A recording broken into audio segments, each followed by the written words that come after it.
صاحب کیا خلفائے راشدین میں فضیلت اس وجہ سے تھی کہ وہ اچھے حکمران تھے، یا یہ ترتیب ولایت باطنی کمالات پر دلالت کرتی ہے؟ اب اس کا تو میں نے کچھ عرض کیا آپ کے ساتھ. جی بالکل، آپ نے اینڈ میں ذکر. اگر خلفاء سے باطنی کمالات کو آپ نکال دیں گے جی تو تقویٰ کس کا نام ہے؟ ظاہری کمالات کا نام ہے، باطنی کمالات کا نام ہے؟ باطنی کمالات کا نام تقویٰ. اور اللہ رب العالمین نے ان کی شان اور عظمت جو بیان کی، اولئک اعظم درجۃ من الذین انفقوا، اللہ تو وہ باطنی کمالات کی وجہ سے بیان کی، داڑھی ٹوپی پگڑی کی وجہ سے بیان کی؟ نہیں، اب باطنی کمالات کی وجہ سے. ظاہر بھی تھا لیکن باطنی کمالات کی وجہ. تو باطنی کمالات ان سے کیسے نکالے جا سکتے؟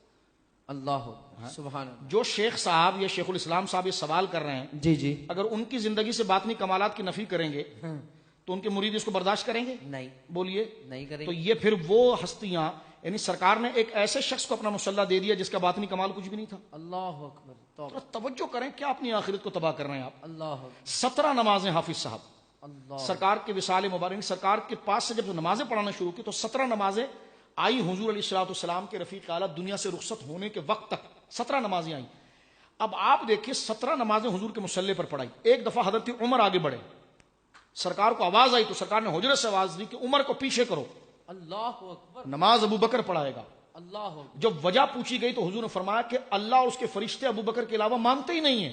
اللہ تو اکبر. آپ اندازہ لگائیے اس میں اس قدر حکمت اور وہ کمال موجود تھا. اب یہ کہنا جی نماز پڑھانا کون سا کمال ہے؟ میں نے کہا سبحان اللہ. میں نے کہا جو فیصل مسجد میں نماز پڑھا دے وہ کمال والا ہو جاتا ہے، جو بادشاہی مسجد میں نماز پڑھائے وہ کمال والا ہوتا ہے.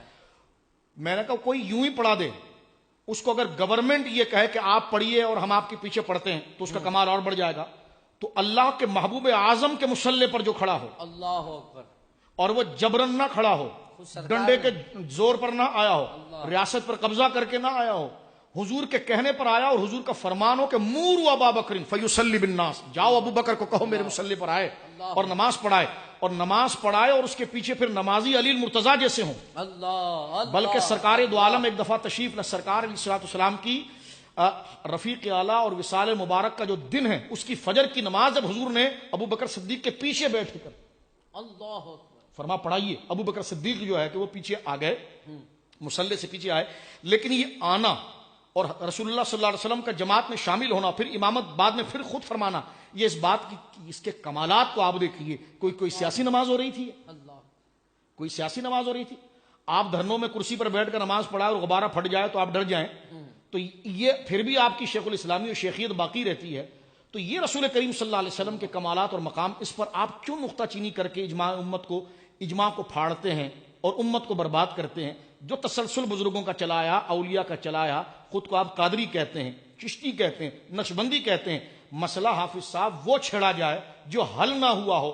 جس مسئلے کو امت اور صوفیہ نے حل کر دیا ہے اس میں نقطہ چینی کرنا صرف فتنہ نہیں ہے اور رافضیوں کے لیے دروازہ نہیں کھولنا تو ہے کیا؟ اللہ اکبر. اللہ اکبر. اللہ اکبر. اعلیٰ حضرت رحمۃ اللہ تعالی علیہ آپ فرماتے ہیں جان و دل تیرے قدم پر واریں، کیا نصیبیں ہیں تیرے یاروں کے، صدق و عدل و کرم و ہمت میں چار سو شہرے ہیں ان چاروں کے.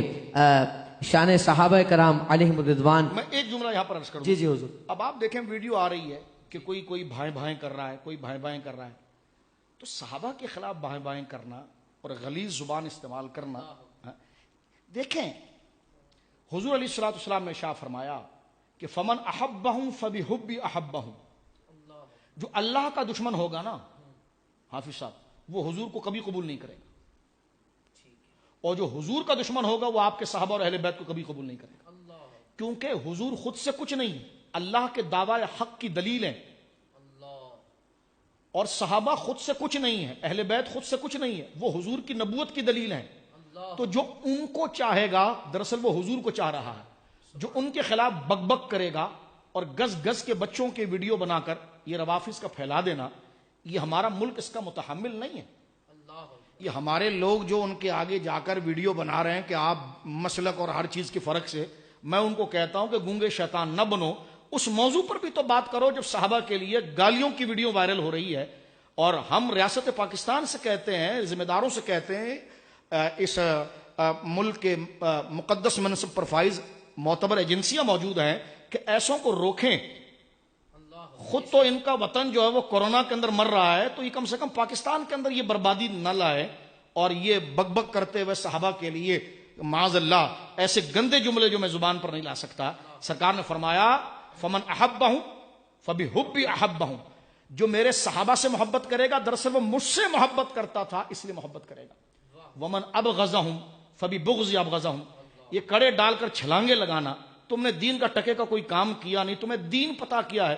جس کو دین پتا ہے نا تو اسے پھر بدر والے بھی پتا ہیں، کربلا والے بھی پتا ہیں، خلفاء بھی پتا ہیں، ان کا نام بھی پتا ہے. حضور نے فرمایا ومن ابغضہم فببغضی ابغضہم، جو میرے صحابہ سے بغض رکھے گا دراصل وہ پلیت مجھ سے بغض رکھتا تھا اس لیے میرے صحابہ سے بغض رکھتا ہے. تھوڑی شرم کرو جس سے علی صلح کر گئے. اللہ اکبر.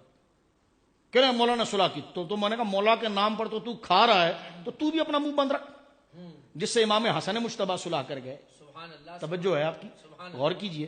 جھگڑا نہیں کیا، لڑے نہیں، ان کی بیعت میں شامل ہوئے، ان تمام معاملات کو انہوں نے قبول کیا، بیعت میں شامل ہوئے، یہی صلح نہیں نبھا پائے. تو میں نے کہا آج تیرے جیسے کھٹمل کو پتا چل رہا ہے کہ صلح نہیں نبھا پائے. توجہ ہے آپ کی. کیا غوث اعظم کو نہیں پتا تھا کہ صلح نہیں نبھا پائے؟